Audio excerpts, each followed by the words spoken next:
Muxtasar Minhajul Qasidin İmam İbn Qudama el-Maqdisi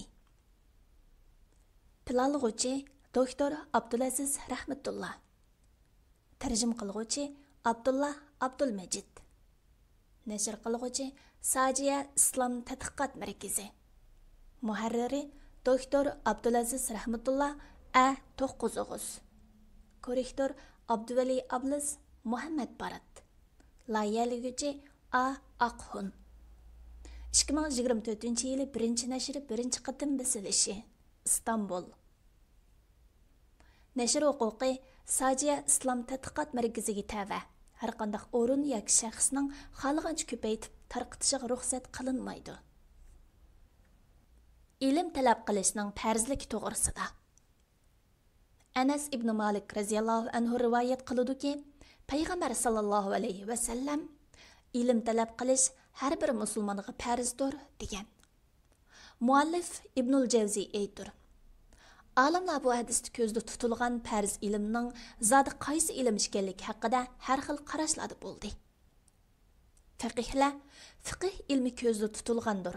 Chunki halol va harom mushu ilm bilan oydinlashur desa, mufassirlar va muhaddislar bu Qur'on va sunnat ilmidir. Chunki bu ikki ilm barliq ilmlarning ochqichidir deyishdi. Sopla ixlos va nafs oyatlarini bilish ilmni ko'zda tutilgandir desa, kalomchilar bu ilmiy kalomdir dedi. Bu haqda yana kishini qoyil qilmaydigan nurg'un qarashlar bor. Bizcha to'g'risi bu hadisda ko'zda tutilgan farz ilm banda bilan Parvardigori orasidagi muomalaga doir ilmdir. Bandaga yuklangan muomala 3 qismdir. Birinchi e'tiqod, ishinib bog'lanish. Ikkinchi amal, buyurilganni o'rindash. Uchinchi tark, cheklangan narsalarni tashlash. Kichik balog'atga qadam qo'ygan hamon oldi bilan kalima-i shahodatni aytish va ma'nosini o'rganish vojibdir. U ko'zitib, dalillar bilan qanoat hosil qilmay turib, do'rab shahodat aytgan bo'lsa-mu bo'laverdi. Chunki o'z vaqtida payg'ambar sallallohu alayhi va sallam nodon arablarning islomga kirishida garchi dalillarni chin ma'noda tunib yetmagan bo'lsa-mu, aytgan shahodatlarni kifoya ko'rgan edi. Chunki u shu chaqda o'rindilishi zarur farz edi. Ondan keyin Allohning qudrat alomatlarini ko'rish va Alloh taoloni dalillar bilan tunish vojibdir. Namoz o'tash vaqti kelganda tahorat ilish va namoz o'qishni o'rganishi. Ramzan iyigacha yashasa, ro'z tutishi. Agar mili bo'lib, 1 yil yilligan bo'lsa, zakot ilmini o'rganishi. Agar haj vaqti kelsa, yo'q qurbi yetsa, haj faoliyatlarini o'rganishi vojibdir. Tark yana tashlash bo'lsa, ahvolga qarab o'xshamaydi. Masalan, qarg'u kishining qarash harom narsalarni, tilsizning deyish haram so'zlarni o'rganishi vojib emas. Lekin mubodo ular yashayotgan yurtda haroq ichish, erlar ipak kiyim kiyishdek odatlar bo'lsa, bularning harom ekanligini bilishi vojibdir.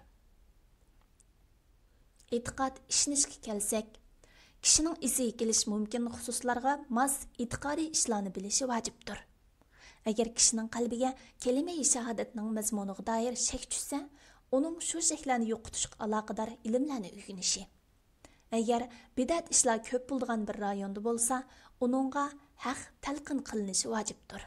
Masalan, jazonxo'rlik tarqalgan bir shaharda yashaydigan savdogarga o'simdan saqlanishni o'rganish vojibdir. Yana o'lgandan keyin tirilish, jannat va jahannamga iymon etishni o'rganish lozim. Yuqorqi bayonlardan shuni ko'rib olishga bo'ladiki, farz ayin deganimiz har bir kishi o'rganishi vojib ilmdir. Farz kifoya bo'lsa, dunyo ishlarining davomlashib turishida behojat bo'lg'ul bo'lmaydigan barliq ilmlardir. Masalan, tibobat ilmi shulardandir. Chunki badan sog'lig'ini davomlashtirish uchun zarurdir. Miros, vasiyat va boshqa taqsimotga munosabatlik ishlarda hisob ilmi nihoyat muhimdir. Qaysi bir yurtda bu ilmlar bilan shug'ullanadigan kishi bo'lmasa, butun aholi gunohkor bo'ladi. Agar bir kishi bo'lsa-mu, bu ilmlarni o'rgansa kifoyadir va farzlik qolgan kishilardan saqit bo'ladi. Albatta, tibobat va hisob ilmlari farz kifoyamikin deb hayron bo'lmang. To'g'risi, jimi asosliq hunar kasblar farz kifoya qatoridandir. Dehqonchilik, to'qimachilik va hajomat lo'ng qo'yib qon ilish degandek. Chunki bir shaharda hajomatchi faqatla bo'lmasa, shahar aholisiga tezla halokat yetishi mumkin. Kasalni bergan zot do'rini bergan va do'rini qandoq ishlatishning yo'lini ko'rsatgan. Hisob va tibobat ilmini nozik taraflarigacha cho'nqurlab bilish albatta fazilat, lekin har doim u darajada hojat tushavermaydi. Ba'zi ilmlar muboh bo'lishi mumkin. Masalan, mazmunda bo'lmug'urliq yo'q she'r va tarix ilmini o'rganish shu qatordandir. Ba'zi ilmlarni o'rganish ayiblanadi. Sehr, tilsim va ko'z bog'lash degandeklar. Barcha shar'iy ilmlar maqtaladi. Ular usul, asos ilm, furu, shaxchi ilm, muqaddimat, boshlang'ich ilm va mutammimat, tamomlag'uchi ilm qatorli qismlarga bo'linadi. Usul shar'iy dalillar. Allah'ның kitobi, Rasululloh sallallohu alayhi va sallamning sunnati, ummatning ijmosi va sahobalardan kelgan bayonlar. Furu, ya'ni aqllar asos ilmlardan tushungan ma'nolardir. Hatto aqllar bu ma'nolarni ham ig'izdan chiqqan lavzidan chiqaradi, ham udul aytilmagan yon ma'nolardan yakunlagan bo'ladi.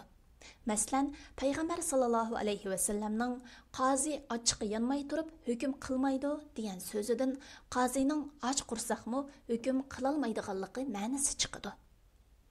Muqaddimat, nahvi, grammatika va lug'atga o'xshash qurol sifatidagi ilmlar bo'lib, har biri Allohning kitobi va Rasulullohning sunnatini o'rganishda zarur vositadir. Mutammimat, qiroat va harf maxrajlari, to'g'ri talaffuz ilmi, hadis rijoli, raviylarning adolati va ahvollariga doir ilmlar bo'lib, bularning hammasi shar'iy ilmlardir va hammasi maqtaladi. Fasl. Muomala ilmi, qo'rqish, umid, rozilik, rostchilik va ixlos qatorliq turli qalb ahvollariga munosabatli ilmdir. Bu ilm sohasida Sufyan Savri, Imom Abu Hanifa, Imom Malik, Imom Shafi'i, Imom Ahmad, Alloh ularga rahmat qilsin, va boshqa buyuk olimlar yuqori martabaga erishdi va amaliy tatbiqlashlari bilan mashhur bo'ldi. Fuqaha va alloma deb ta'riflangan kishilar ilmning haqiqatlariga yetish va sirlari bilan amal qilish uchun ro'yini olmay faqatla ilmning zohiri bilan mashg'ul bo'lishgach, martabalari o'z maqomlaridan tushib ketdi. Ba'zida shunday faqihlar uchraydiki, zihar, er-xotin qasam ichib la'natlashish, baslashish va marganlik degandek temalarda ahkam o'rgatayotgan bo'ladi yoki nurg'unlagan shaxcha ammo kamdan kam ehtiyot tushib qoladigan masalalarni o'ttirib qo'ydi-yu, asl vazifasi bo'lgan ixlosni umumlashtirish va riyodan ogohlantirish bilan ishi yo'q. Halbuki faqih kishi uchun farz ayin amal dal keyingisidir. Chunki ixlos va riyoga asal qarash halokatga ilib boradi. Avval qisi bo'lsa farz kifoyadir. Agar undaqlardan nemishqa ixlos va riyo haqida so'zlamaydiganligini so'rasang, javob bermaydi. Qasam ichib la'natlashish, marganlik deganlarning hukmini so'rasang, albatta farz kifoya ekanligini tan olgan bo'ladi. Demismi shundaq? Acaba o hisob ilmining farz kifoyalardan ekanligini bilmamdi? Undaqda nemishqa hisob haqida so'zlamaydi? Amaliyotda uningga shu amalni dal nafsi chiroyli ko'rsatgan.